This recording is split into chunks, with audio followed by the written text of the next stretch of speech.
ഇപ്പോഴുണ്ടൊരു പുതിയ രോഗം. അങ്ങകലെ പശ്ചിമേഷ്യയിൽ യുദ്ധം നടന്നു. അല്ലാഹുവേ, ആ യുദ്ധം ഇനിയില്ലാത്ത വിധത്തിൽ നീ ഒന്ന് നിർത്തിത്തരണമല്ലാ.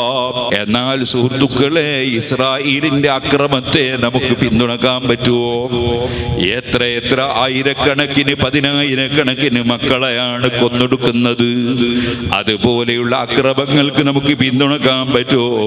പറ്റില്ലെന്നുറപ്പാണ്. പക്ഷേ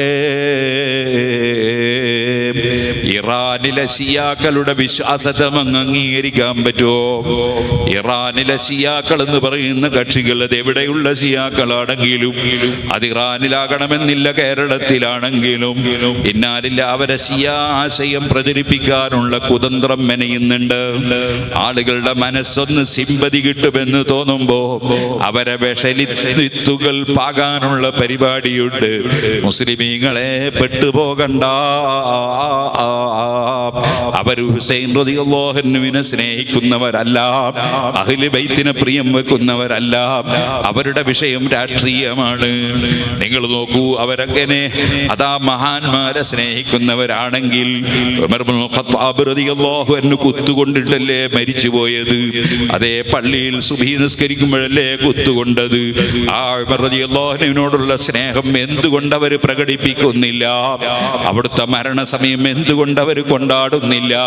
ഉസ്മാൻ ഇബ്നു അഫ്ഫാൻ റളിയല്ലാഹു അൻഹു ഖുർആൻ ഓതുന്ന സമയത്തല്ലേ തലവെട്ടിക്കൊന്നു പോയത്? ഉസ്മാൻ റളിയല്ലാഹു അൻഹുവിന്റെ പേരിൽ അവരെന്തുകൊണ്ട് നെഞ്ഞത്തടിക്കുന്നില്ല? നെഞ്ഞത്തടിക്കാൻ പാടില്ല കേട്ടോ, ഞാനത് അടിക്കാനല്ല പറയുന്നത്. അവരുടേത് ആത്മാർത്ഥമാണെന്നാരും ചിന്തിക്കണ്ട എന്നുള്ളത് കൊണ്ട് പറയാണ്. അലി ഇബ്നു അബീ ത്വാലിബ് റളിയല്ലാഹു അൻഹു പള്ളിയിലേക്ക് നിസ്കരിക്കാൻ കയറി വരുമ്പോൾ പുത്തൻവാദികളായ ഖവാരിജ്, സുന്നികൾ ശിർക്ക് ചെയ്ത മുശ്രിക്കീങ്ങളാണെന്ന് വാദിക്കുന്ന ഖവാരിജ്, ഇന്നത്തെ പുത്തൻവാദികളെ അതേ വാദം ഉന്നയിച്ച ഖവാരിജ്, ആ ഖവാരിജുകളിൽപ്പെട്ട ഇബ്നുൽ മുൽജിം അലി റളിയല്ലാഹു അൻഹു തലക്കൊരൊറ്റ വെട്ടുകൊടുത്തു. അലി റളിയല്ലാഹു അൻഹു അവിടെ തന്നെ വീണു, അവിടുന്ന് വഫാത്തായി പോയി. ആ അലി റളിയല്ലാഹു അൻഹു കൊല്ലപ്പെട്ട ദിവസം കണ്ടുപിടിച്ച് അവരെന്തേ നെഞ്ഞത്തടിക്കാത്തത്? ആശൂറായിന് മാത്രം എവിടുന്നൊരു നെഞ്ഞത്തടി വന്നു? സുഹൃത്തുക്കളെ, ഞാൻ പറഞ്ഞു വരുന്നത് അതൊന്നും ദീനിനോടുള്ള കൂറല്ല, അഹ്ലു ബൈത്തിനോടുള്ള കൂറല്ല, പരിശുദ്ധ ദീനുൽ ഇസ്ലാമിനോടുള്ള ആളുകളായിട്ട് ചെയ്യുന്നതുമല്ല. അതൊക്കെ രാഷ്ട്രീയമാണ്.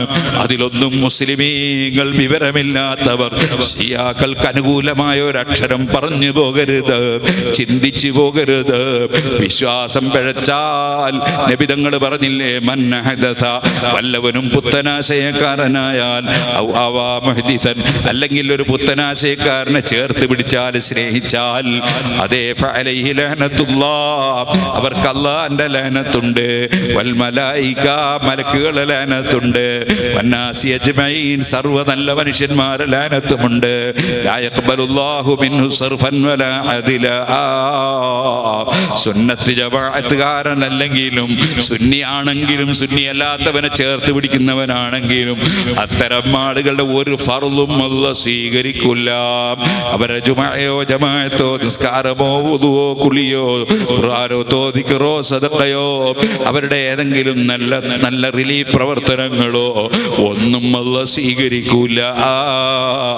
സുന്നത്തും അല്ലാഹ് സ്വീകരിക്കൂല. ഖുർആനല്ലേ ഇന്നമാ യതഖബ്ബലുല്ലാഹു മിനൽ മുത്തഖീൻ, തഖ്വയുള്ളവരിൽ മാത്രമേ അല്ലാഹു അമൽ സ്വീകരിക്കുകയുള്ളൂ. ഖുർആൻ. അതുകൊണ്ട് അഹ്ലുസുന്നത്തി വൽ ജമാഅത്തിന്റെ ആശയം മുറുകെ പിടിച്ചു. അള്ളാഹുവിനോടുള്ള കടപ്പാട്, സൃഷ്ടികളോടുള്ള കടപ്പാട്, എല്ലാവരോടുമുള്ള കടപ്പാടിനെ സംബന്ധിച്ച് പൂർണ്ണ ബോധത്തോടെ തഖ്വയോടെ ജീവിച്ച് മരിക്കണം.